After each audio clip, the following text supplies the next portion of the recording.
This podcast is sponsored by Talkspace. You know when you're really stressed or not feeling so great about your life or about yourself? Talking to someone who understands can really help. But who is that person? How do you find them? Where do you even start? Talkspace. Talkspace makes it easy to get the support you need. With Talkspace, you can go online, answer a few questions about your preferences, and be matched with a therapist. And because you'll meet your therapist online, you don't have to take time off work or arrange childcare. You'll meet on your schedule, wherever you feel most at ease. If you're depressed, stressed, struggling with a relationship, or if you want some counseling for you and your partner, or just need a little extra one-on-one support, Talkspace is here for you. Plus, Talkspace works with most major insurers, and most insured members have a $0 copay. No insurance? No problem. Now get $80 off of your first month with promo code SPACE80 when you go to Talkspace.com. Match with a licensed therapist today at Talkspace.com. Save $80 with code SPACE80 at Talkspace.com.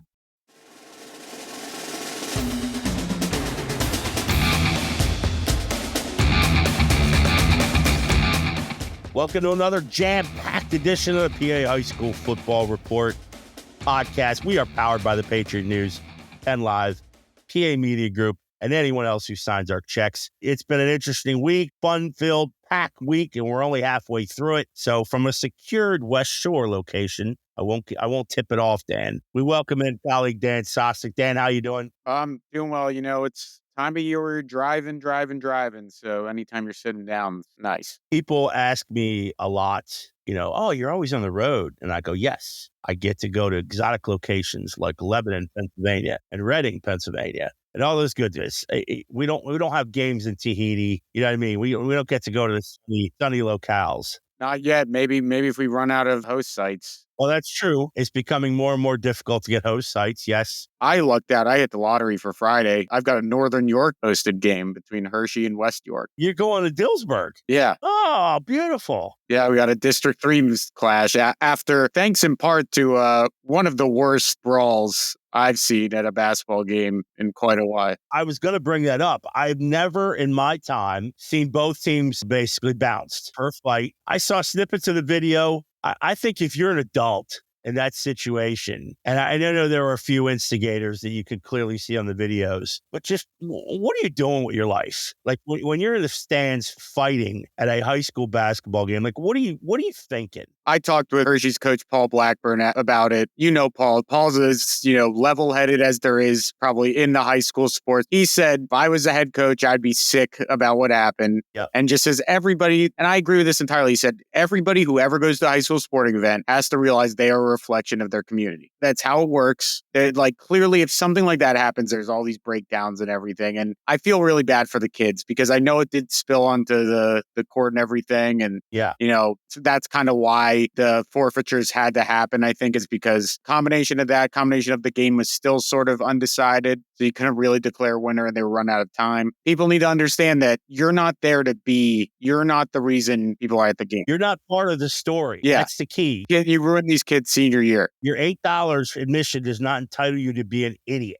So stop being an idiot. I'm fine with what the PIAA did. Oh my. I think at some point you have to sort of send a message that this behavior is going to affect the entire community. There needs to be kind of, and when this happens, it's not any one person's fault in terms of not people who are involved. It's those people's fault. But in terms of preventing it, it's not one person's fault.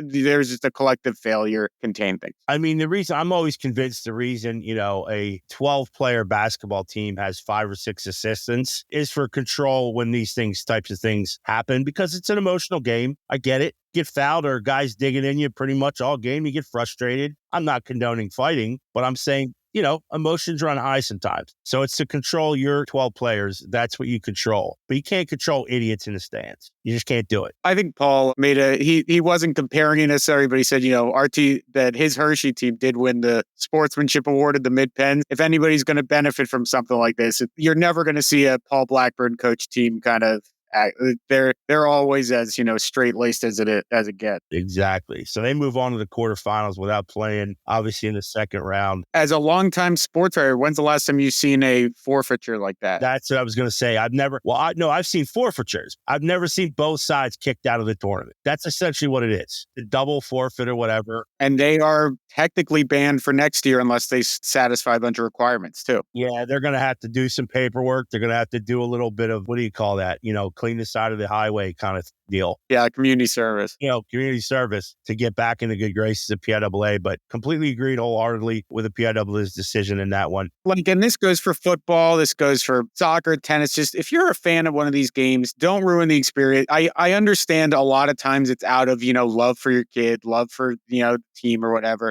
That cannot be an excuse. Yeah. Exactly. You just can't be that moronic and just think that, this is your cause. When a game gets tense and your son or daughter is in the game, come on. I mean, just come on. You're not on the court. Just like right. But this is why we have a referee shortage. This is why, the fans really do need to kind of take a backseat to what's going on the basketball court.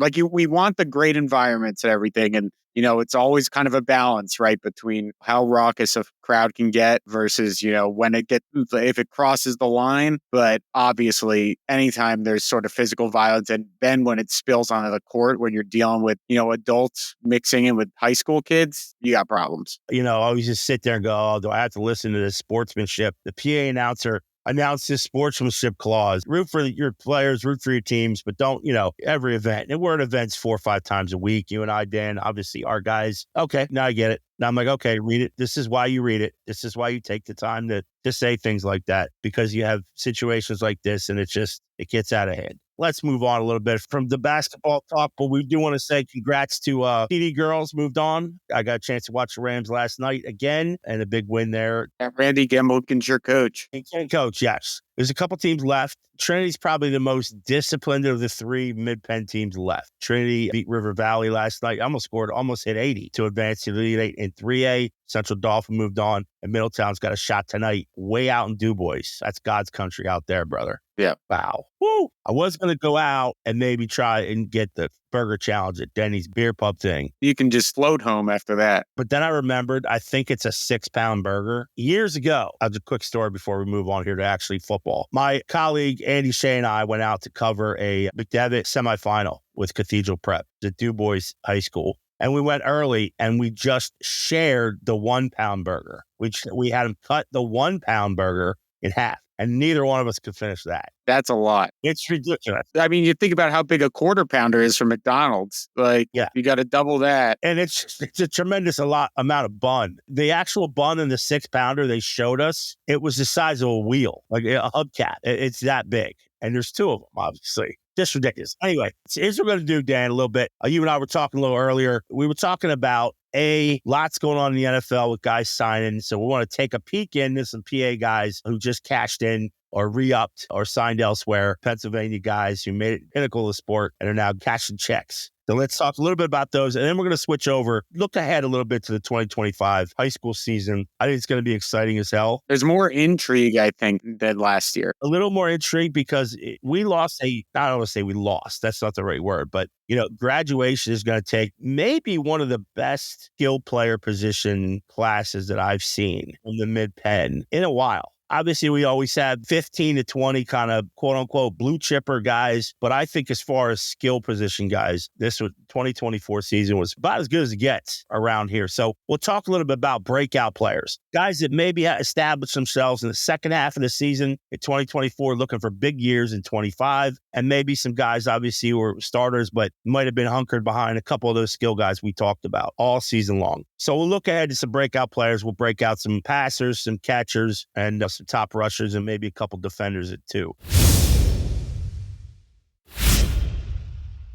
But let's get on to the NFL guys, Dan. You track these guys a lot. Any one of these guys, probably in the last, 2-3 weeks, we've had probably 9 or 10 guys, PA guys, who either re-up or shipped out, but got some nice paychecks. Basically, who are you looking for as some of the top guys? Today, we got the news that DeMar Hamlin re-signed with the Bills. I think he's kind of transcended being a PA guy. He's obviously super famous now. I mean, I feel like people kind of moved past what he did last year. That like obviously the year before there were some people kind of joking around, oh, he's sort of like a charity case, right? That he's just back because he, had a heart attack. They didn't want to cut him. He played like most of the snaps for like one of the best teams in the NFL this year for the Bills at safety and had a pretty darn good year. Re-signs with them. He was obviously a great player at Central Catholic, had a nice career at Pitt, but to still be in the NFL, even without the cardiac arrest thing, Yeah. he was a late round draft pick. For him to still have carved it out, I think kind of says a lot about him. I think everyone kind of got to know DeMar after his cardiac arrest, kind of realized the type of guy he is. He's a pretty special person. The work he does for not the best area in the world, right? McKees Rocks, PA, but it's a lot of good people around there, and he really helps and reps his community. So that was cool to see him re-sign. Another WPIAL guy, Justin Watson, who's had just an awesome career, in the NFL. I come from a family of Penn Quakers, didn't quite have the grades to even apply. I didn't bother applying there. I maybe could have gotten it as a legacy, but my brother went there, my mom went there. They love them some Justin Watson, but he's been a big name in the NFL because he's been playing on the Chiefs the last few years, won a handful of Super Bowls. I believe the South Fayette grad, played at Penn. He signed with the Texans, so they lost a lot of receivers. Kurt Heinisch, another Central Catholic guy, a bunch of Central Catholic guys. A long snapper, Cal Adamitis, a Pitt Panther, re-signed with Bengals. He's a really good long snapper. I know that's not a sexy position. That's a good way to make some money, I think. So absolutely. Get you paid in the NFL, man. Jonah Jackson, Pencrest grad, traded to the Bears. We don't have to go through some of the releases because there's been some former stars like Miles Sanders and Dane Jackson have been released. And Brendan McManus, the North Penn grad, re-signed with the Packers. So busy. And then, I think the biggest story, though, this free agency isn't going to be a signing. It's going to be whether Micah Parsons extends, which we've talked about a lot on this podcast. But Cowboys don't want to. They have a lot of money tied up, and there is some buzz now that he might get traded. And as we talked about with Mike, I imagine if he got traded, I don't know what it would look like, but I know there'd be some interesting content to follow. I think the sun would fall out of the sky if Parsons gets traded. Yeah. Because you're right. There would be a whole lot of banter on social media. People say Jerry Jones likes to do this, though. He liked waiting till the last second to re-sign these guys. So everyone talks about it on every TV show for like a month. And then he just signs the guy. It is going to be some fun theater because if you imagine the teams that will go after him, you could see like the Steelers going out. Heck, you could see a TJ Watt for a Micah Parsons swap because they're both need new extensions. So we also might get Aaron Rodgers in Pittsburgh. Like there's a lot of PA football stuff going on right now. Yeah, Rodgers in Pittsburgh. Man, I don't know if those fans will take to him unless he's throwing 40 touchdowns. I spent a lot of time in Pittsburgh, and you could show up to a watering hole. We'll label it a watering hole. And there'd be 5 or 6 Steelers there alongside you. Yeah. Nobody bothering them crazy. You know what I mean? They just were part of the thing, part of the culture. I don't see Aaron Rodgers sitting with fans. I could see him doing it as a publicity stunt, then secretly hating it. Yeah, but not just, I just think Pittsburgh folk they're too blue collar. They can see through that stuff too. I don't think that it's like Philadelphia. It's like Boston, in these like kind of colder cities where I think you develop that character. I think you can kind of see through when someone's doing that. But if he did go there and throw 40 touchdowns, I think the only thing Steelers fans like more than is winning football games. So I think if he played well, he'd erase some stuff. I don't know if you're allowed to throw 40 touchdowns in Pittsburgh. You know what I mean? That's true. That's why I don't know if it's a fit. I don't know if he's going to enjoy that. Unless Big Ben comes back, I don't think you're allowed to throw 40 touchdowns. No. Yeah, it'll be interesting. Parsons is not going anywhere. Dallas is going to sign him. You're right. Jerry loves the chatter. He loves the attention.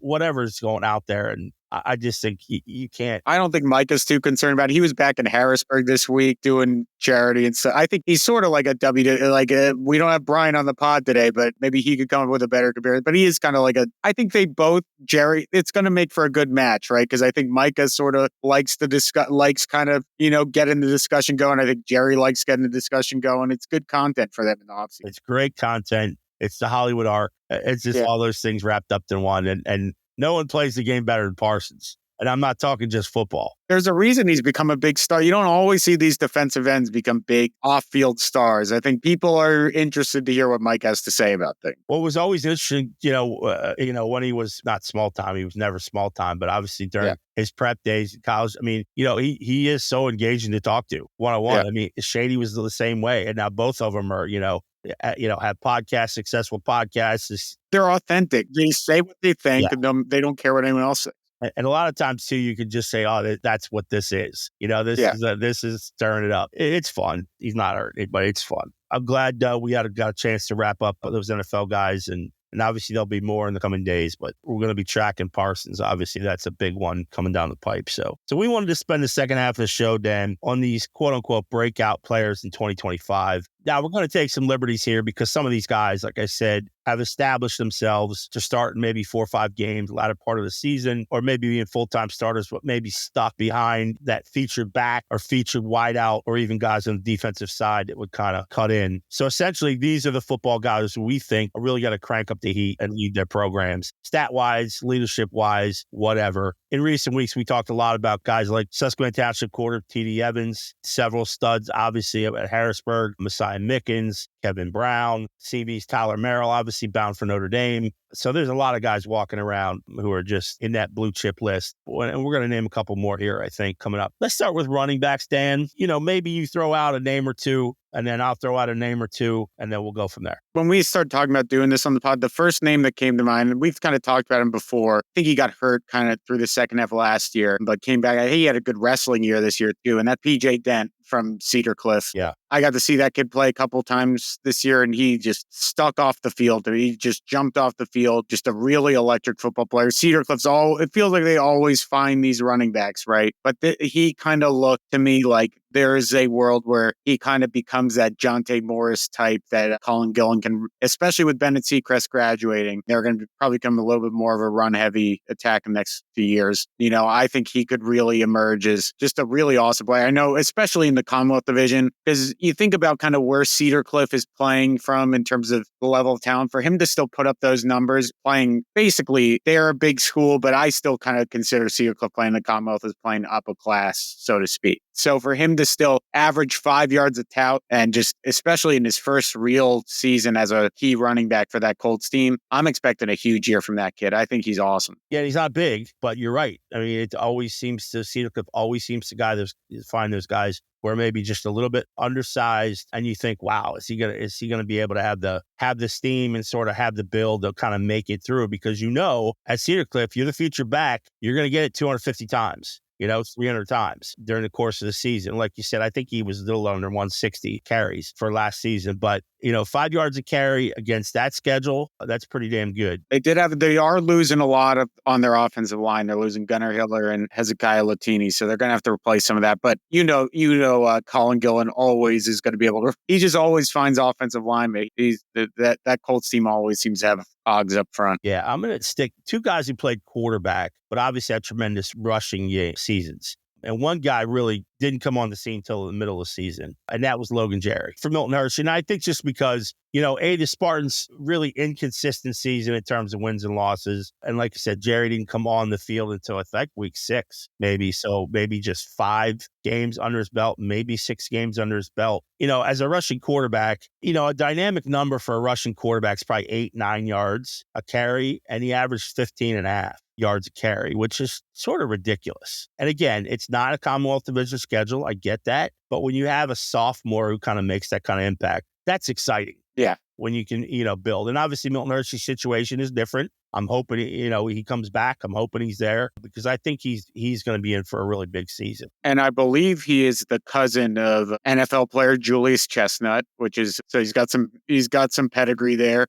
I'm pretty sure because I think he's originally from the Philadelphia area. Yeah. I believe he's close with Samaj Beals too, which is a pretty good guy to have in your corner, I think. Definitely, for sure. And the other guy I talked a lot about last year, just because he was overshadowed by all the marquee names, and that was Jayon Lewis for Harrisburg.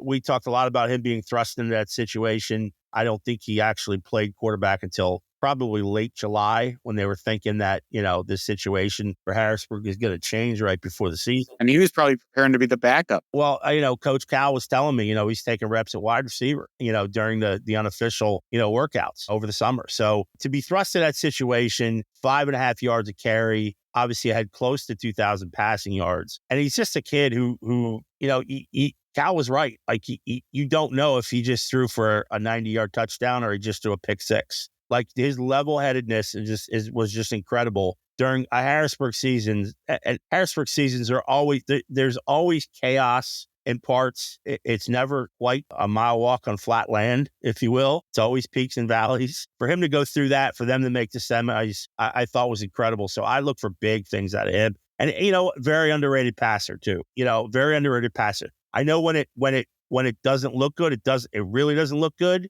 I think he gets ahead of himself at times. I think very underrated passer. And so I look for him to be much improved there. You saw him kind of learning on the job. Like the game I covered against Cumberland Valley, where I believe he threw 5 interceptions. It was one of the windiest days of the football season. And I think it really just boiled down to he had never played quarterback in windy conditions before. Like it's, if you don't really think about stuff like that, but if you're not a quarterback, you're not familiar with how, wind affects the ball and everything like that. I really think that played a factor. And, now that he has a full season under his belt, he's going to be even better. And he also had a really good basketball. So he turned right around, played basketball. A lot of the Cougars do that. Yeah, I totally agree. I think that Harrisburg coming in this year with a quarterback instead of the giant, humongous question mark they had last year is going to be big. Yeah, a couple other running backs, Gavin Paul, the running back, almost 1,200 yards last year, which is pretty impressive for a sophomore. And then we talked a lot about Game Johnson during the season in Northern York. Another wrestler running back from Northern. And a sophomore to boot, 1,000 yards, six yards a carry. That is Northern York MO written all over it. I don't agree with you putting the McDevitt kids on this list. Well, no. I put some of the guys on the list because McDevitt basically is, you're looking at 4 running backs, essentially. If you throw now, obviously they found a nice spot for Jonte Quick. And I think he fits perfectly as that slot guy. You run him on jets every now and then.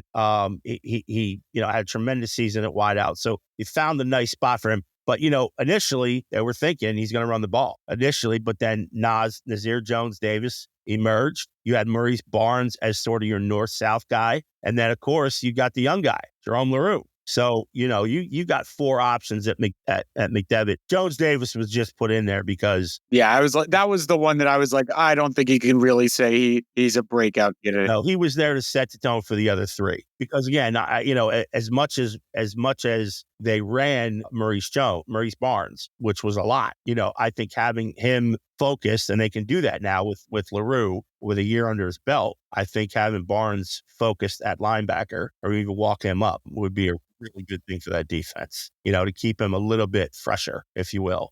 So I think that works out. So that's why he was there. He was there in the setup. Yeah, that makes sense. Yeah, everything for a reason, Dan. All right, let's talk about some wideouts before we get to a couple of quarterbacks. But just think about the wave of receivers, Dan, that have moved on, that will graduate in a couple of months. I'm just going to name a few. Ty Salazar at State College, Dom Diaz-Ellis, McDevitt, Josh Smith, Mechanicsburg, Carter McCauley, Greencastle, Santana Young, CD East, Lex Cyrus, and Hannah. I mean, all these guys are 1,000-yard guys. I mean, that's just 6 of them. And there's a couple more. Quincy Brandon's even a big name, too. There's a ton of other guys. But just those 6 or 7 guys I just mentioned. I mean, that's outrageous on what kind of skill we had at the wide receiver position. And obviously, we're going to talk about Elias Koch all year long. Yeah. I don't. Again, he's kind of established. I like that you put down Elijah Sherman from Cumberland Valley. That kid, especially, when the Cumberland Valley passing game was getting going, which was kind of up and down throughout the year, then I think they had 3 or 4 different quarterbacks play throughout the year. There were at least 3, yeah. But when it was going, Elijah Sherman was a huge part of it. It was obviously Nolan Bizolka was a big part of it, but Elijah Sherman was kind of their big play,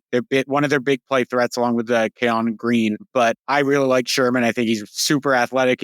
I think he's even more explosive than the 453 yards kind of indicates. And there's another guy on our list, the freshman quarterback, Colton Stamey, who I think if they give a full offseason and kind of get ready to be the starter, I think that passing game is going to take a big step forward, especially, with how good that offensive line should be. I think Elijah Sherman could be one of those guys that, I feel like every year there's a receiver that goes from that 500 to 600 yard range, that 1200 to 1300 yard range. Like this year with Santana Young, Carter McCauley. I could easily see it being Elijah Sherman. I know Josh Oswald likes to run the ball. They have a lot of pieces for that passing attack to be really good this year too. Yeah, I agree with that. When you have that, when you're not quite sure and you're not quite established a quarterback position, and I know Coach O was trying to figure out the right formula there, and I don't think any one was too far above. Obviously Colton Stamey got his opportunity. Gavin Kendrick was in there for a while. It's hard to put a freshman in that first week of the year. It just was stagnant. The situation was there, and that's what it was. But I think, absolutely benefits them to have that balance, particularly in the Commonwealth, where there's enough teams there that can load up and kind of take your main weapon away defensively. So I think you need that balance. I mean, and McDevitt was a perfect example. You had to pick your poison with them. And it just was, it was sort of an impossible task, even though State College outran them essentially. But Quick was the guy we mentioned earlier, obviously well established. But now with Dom Diaz-Ellis moving on, this could be even a bigger season for Quick. And I mean, Stone Saunders is gone. So there's going to be some growing pains with whoever steps in there at quarterback. But you can line Quick up anywhere and get positive yards getting him the ball. So, what do you have? 66 grabs last year. I could seriously see him probably adding 20 to that, short passing game. So we'll see. You could even call it the quick passing game. Yes, the quick passing game. There you go. Josh Nagide from Susquehanna Township, who's another guy. With Lex gone, Jarrett Kern gone, I think you can, and he's a big target, 6'3", 185, and obviously a hell of a defender too. Probably where he's going to play in college if he does move on or choose to move on. But he'd be somebody I'm looking for a little bit more on the offensive side too. A couple of quarterbacks, Dan, that you see? Oh yeah, we mentioned Stamey already, and we mentioned Jalen Lewis, two of them. You had an underrated one that we kind of overlooked. I mean, it's easy to overlook kind of the Liberty Division kids, but Caden Maurer had a great year this past year. That Line Mountain team was really good. That passing attack, you don't always see the passing attack like that in kind of that Tri-Valley sort of area. They were he found Max Johnson, took that step forward as a tight end, as a receiving threat. Hit a lot of guys, but that's a really good hat tip by you. And then Turner Barlip was another guy that was just super efficient as a quarterback last year. East Pennsboro was obviously a run heavy unit, but I think that we all kind of thought that Panther team was going to take a step back last year, and they did to a degree because they were so good the year before, but they didn't take nearly as much of a step back as I think anybody that we've anticipated, at least. And I think he was a big part of it because, anytime you can get 14 touchdowns and 2 picks out of your quarterback, when you go, 93 for 136, that's about as efficient as you're going to get, even if it's, not the eye-popping totals. I think he did exactly what John Denniston wanted him to do. So you have to hat tip that. Yeah, Barlap was definitely under the radar, and we're to blame a little bit for that too. But you mentioned his efficiency, and having a guy like that too. He's obviously a leader, so you need that in a quarterback. So they're in good shape there. Absolutely. And Maurer's just a gamer. He's a kid. And I think Maurer's probably biggest fault is he wants to make that great play on every play, and I think that hindered him a few times, with those 10 interceptions, but they were, Line Mountain was so good. They were able to overcome some of those decisions. And Maurer, like I said, you want a kid like that on the field just because he's going to try to make a play every single time. And he's got another year left. So I guess because he is the quarterback, Cam Sweeney kind of has to be mentioned. I mean, I've been busy covering him. He has been on one in this basketball postseason. First off, he is like one of those silent killer type kids. There's like no trash talk in his game, there's hardly any celebration when he makes a play. He just kind of, he reminds me of kind of like a guard version of Kawhi Leonard, like in terms of his kind of personality. He's not a very, flashy kid, but he's so good on the basketball court. But he had an awesome football season too. I know he paired they had a pretty good stable of running backs with Elliott and them, but Sweeney was one of the best mobile quarterbacks this year too. And that's why I think you kind of listed him as like, hey, maybe he could play running back this year as well if they have another guy. And then I know that he's getting looks from the Ivies, probably more as a defensive back type player, but he's just such a good athlete that he's probably going to have Hershey, if not the favorite in the Keystone division, among the favorites because of, that kind of pedigree he brings to that group. Yeah, and I think we both agree too. It would be great if they had a situation at Hershey where Sweeney could be a slot guy, could be lined up in a slot, and maybe not so much maybe a featured back, but obviously kind of a change up back and put him in multiple spots because he's so athletic and he's fast and he's quick and he's durable. So, you'd like to see him out there too, but that's a good guy to name. A couple defenders, Dan, we're running out of time here. Just some couple guys that maybe you see as, not so much, some of these guys, I have on my list are obviously starters and had nice campaigns in 2024, but maybe were overshadowed a bit because of some of the names in front of them. Yeah, sometimes I think also breakout can just mean, are these players going to start generating even more college interest? There's a guy like Rick Brown we've already seen got a Syracuse offer. I think Xavier Smith on Palmyra is a guy that has been pretty impressive. And I think, if Palmyra takes a step forward as a program, a lot of times that's what happens to these kids too, right? Is they're not playing in the big games or there's not a lot of key plays in some of these games because they're kind of blowouts and you don't really get a chance to see how good these kids are. You wonder if that's how someone like Jared Verse ends up at Bloomsburg University, right? Because maybe his team wasn't, I don't even know what Central Columbia was when he was there. But yeah, those are the two kids you listed. Hunter Strom, I mean, he's already broken. He's probably going to be playing on the diamond at the next level. But he's a Virginia commit. So, that'll be interesting to see if he plays. Votes his senior year to prepping for the next level, because obviously when you're going to UVA for baseball, there's not too many schools in that upper echelon like that. So he's a tremendous catcher in baseball. Tremendous. Yeah, we've had some good catchers recently. But we have. And we're going to have a couple good ones here with him. Who's the kid? James Buchanan, catcher. Jimmy Bell, who's a Campbell recruit. So we got a couple of those guys walking around. So Schraub to me, though, again, Lower Dolphins defense they made a lot of big strides. The year before, we talked about just them being, iced up and down the field. But Strom is a kid who really has a knack for the football. He's sort of a throwback in a sort of modern body. And yeah, he could be tremendous as a middle linebacker somewhere. But again, he is going to UVA for baseball, so we'll see how that works out. Owen Ringus is another kid who's intriguing at Line Mountain. He just finished his sophomore year. He's been a 2-year starter, nice sized kid. So he'll be somebody to look out for. And Brody Pines you listed too. I mean, his brother Caden they're not exactly the same. Brody if you talk to Josh Oswald about Brody Pines, they'll go on for hours because he switched from like slot receiver to running back and carried the ball a lot for that Eagles team last year. But he's also a very good defensive back too, just like his brother was. So that's another good shout. They're going to have to replace Green at defensive back there, who's one of the best ball hawks in the area. So, and I don't know if you can count Tyler Reinhardt as a breakout because he kind of broke out in the second half last year, but from Bishop McDevitt, he just got an offer from Mercyhurst yesterday, which is an FCS program. I wouldn't be shocked if he ends up with some D1 offers. That kid is really good. He has those instincts at safety that next level coaches are always looking for. Yeah, last guy I'll mention too is Owen Savage from Upper Dolphin. He played along the line of scrimmage, defensive end, also plays tight end. He'll be interesting because he's a big kid. He's 6'3", 240-ish. Obviously, that's a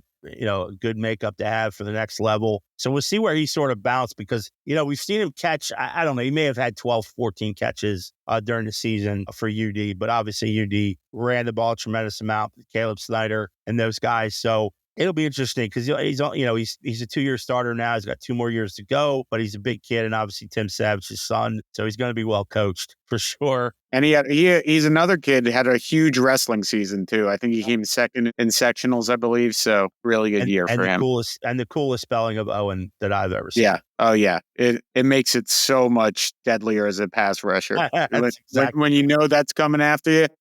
Oh, that's exactly right. All right. That'll do it for this edition of PI High School Football Report podcast. For Dan Sostek, I'm Eric Epler. We'll be back next week. Thanks for joining us.